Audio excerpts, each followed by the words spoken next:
প্রিয় দেশবাসী, আসসালামু আলাইকুম।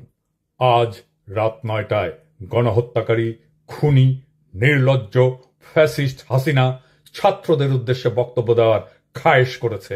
এই স্পর্ধার জবাব দিতে হবে।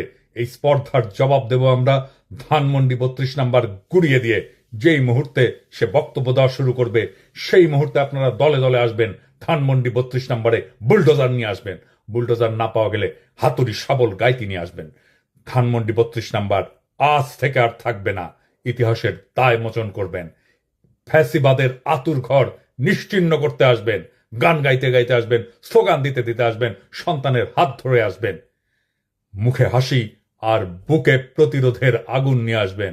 ফ্যাসিবাদের ধ্বংসস্তূপের উপরে ছাত্র জনতার বিজয় নিশান উড়াতে আসবেন।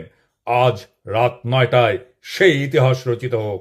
আবু সাইদ, মুগ্ধরাও আসবে আপনাদের দেখানো পথে। আসেন, অসমাপ্ত কাজ আজ আমরা সম্পাদন করি, ইতিহাসের দায় মোচন করি। ধানমন্ডি ৩২ নাম্বার থাকবে না। ছাত্র জনতা ঐক্য জিন্দাবাদ, ইনকিলাব জিন্দাবাদ।